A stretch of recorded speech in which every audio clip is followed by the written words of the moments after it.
Are you having problems hiring in your lawn care and landscape business? If so, this is the video for you. Before we get into that though, if you've never watched any of my content, if you don't know anything about me, I'm Jacob Godar. I own a lawn care and landscape company in Illinois and in Florida. We've grown both of these companies from having no employees, humble beginnings, to million or multi-million dollar companies. After this season, both companies will be multi-million dollar companies. It's going to be a really, really awesome year. The goal is to overall do somewhere between 6 and 8 million in sales between the two of them this year. And this year has already started out with a ton of excitement, but also a ton of challenges, just like business always has. So I've done a lot of hiring, a lot of firing, and so has my team. And this is what really gives us the knowledge to speak on hiring. So let's get right into the meat and potatoes of this, because this is what you're gonna wanna hear, what you're gonna need if you're gonna grow a team, if you're gonna hire people. I've got a few tips here that are gonna change the game for you. And it took me years to figure this out, even though it's so simple. Rule number one, this is based off of our internal feelings of how we like get someone, and it's, oh, we got an employee, it's good, now we can stop. Or I've got enough employees, it's good, now we can stop. Rule number one is constantly be hiring. Right now, our number is 4 interviews a week, every week. And then that might influx up if we have growth, some kind of expansion, some kind of employment issue. But no matter what,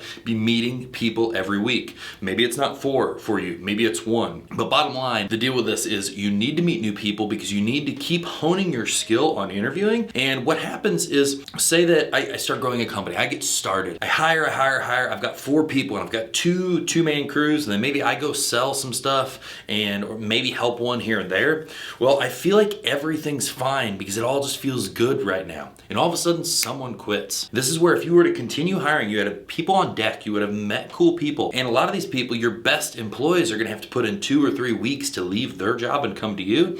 So if you meet someone awesome, you stand the chance of being able to create a connection and say, hey, don't have an immediate position now, but the second I have a position, I wanna put you in it. Would that be something you'd be interested in? And now instead of frantically scrambling and taking whatever you can get, you take what you already know is out there. It's just a good practice to continuously fill the bench and just have that constant churn of new people all the time. And so what happens here is, if you find a rock star though, sometimes you just hire them anyway and you figure out a way to employ them, because somehow when you hire people, the company ends up making more work for them. Somehow you bring them in and all of a sudden magically there is more work. So consistent hiring all the time, consistent interviewing. This took me years because I would always do exactly what I just explained. I'd get really good with employees. Everything would feel like we're on top of the world. We've got everything going the way we want. And all of a sudden something would break, something would fall apart. Somebody put in their 2 weeks. We would fire somebody. Multiple people would quit and you were screwed. And it took me years to figure this out. It really took me like 8 years, 9 years to get on top of this. And within the last couple of years, this has been the strategy that has taken us out of the dumps of always riding the roller coaster. Really made it where we are actively seeking people all the time and not just seeking people when we need them. Now, this is so important. Constantly hiring is so important because you are going to get to that place where, as I mentioned, that you feel like you have everyone you need. And it is a trap. So tip number 2 is that everyone you need is a trap.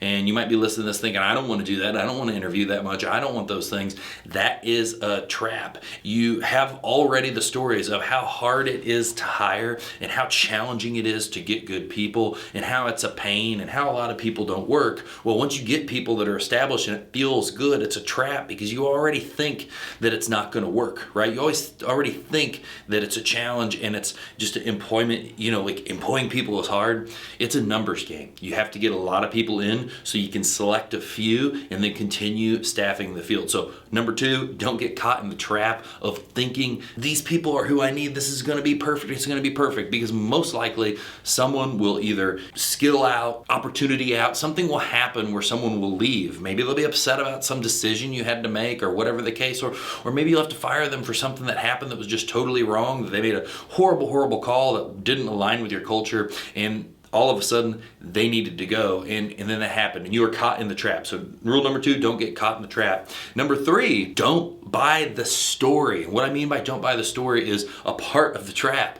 Don't buy the story that it's so hard to hire employees, that there are no good employees, that you can't get employees to do anything. I accidentally texted somebody that I thought I was texting the right person, but it was the wrong person just a few days about, do they know anybody looking for a position? And they went on this train of how, oh my gosh, it's impossible, all employees suck, la da da da da da da.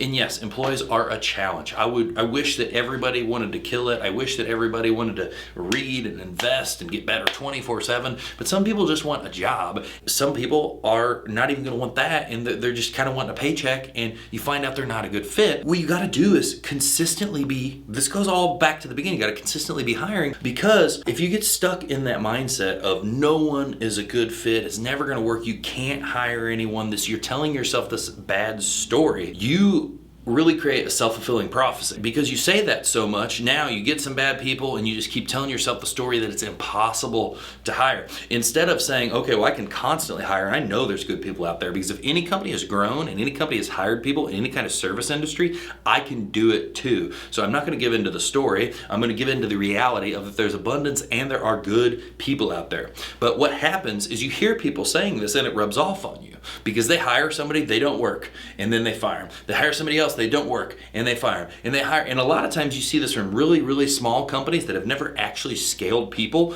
They've had 1 or 2 employees, hired one, fired them, hired one, fired them, hired 2, fired them.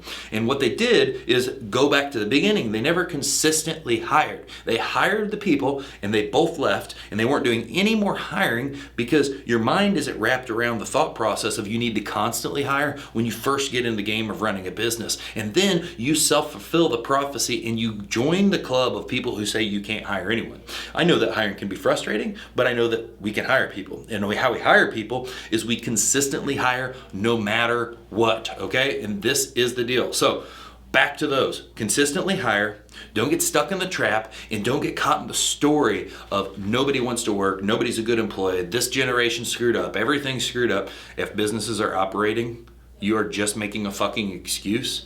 Pull your head out of your ass and don't give time to there's not people. Give time to the creation and the time and the effort of putting in the ads and finding the people, because they are there. The people who sit on the sides here and bitch don't get results. The people over here who diligently work, even though they may get frustrated with it sometimes, they get the results, and ultimately they get to grow a company, and the person over here gets to have the story, quit the business, and eventually then tell the story of how could have had a business but could never find the employees to make it work. Could have been rich, couldn't find the employees. Story, story, story, also known as bullshit, bullshit, bullshit, because the stories are what you create. They're not necessarily reality.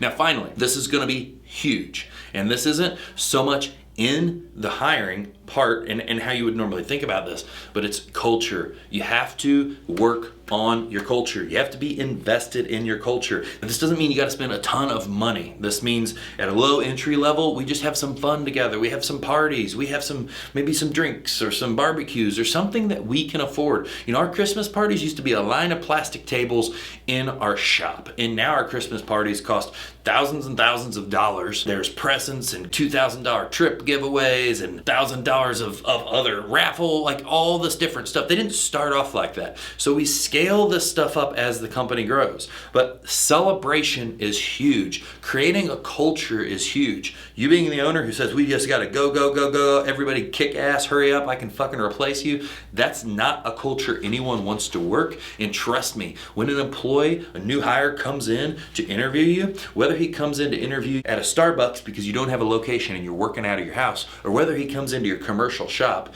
they can feel what type of owner you are. It's just like animals can smell fear. Whether you've got a good aura, good vibrations, good things, and that's all driven off of what have you actually actively been trying to create as a culture. This is the final piece. And the final piece too is more than just having the problems hiring. The culture will help more good people come in, because once you start getting some good people, you can show off the culture, and then that will be kind of an advertisement. And on the tail end, it will retain your employees. So what if you never lost a good employee?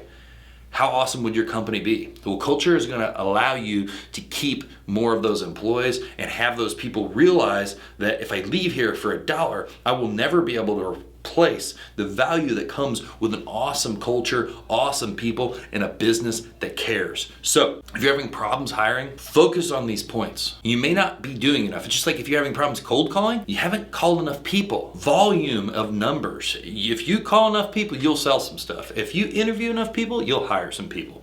And so if you follow these tips, these points, and you focus on these things, your company's gonna grow. You're gonna be able to hire more people. You're gonna get out of that story of being the other person that says you can't hire anyone. Ultimately, it's gonna help you create more opportunity for your community, for all the new employees, and you, your family, and all the people around you. If this content has helped you at all, share it with somebody. Yes, I get frustrated too. Yes, I have to correct my story sometimes because I get my head in my own ass. But I know the reality, and that's what allows me to pull it out faster. And every time I can pull it out faster and faster and faster, and that's what I want for you. So share this with somebody who's got this problem.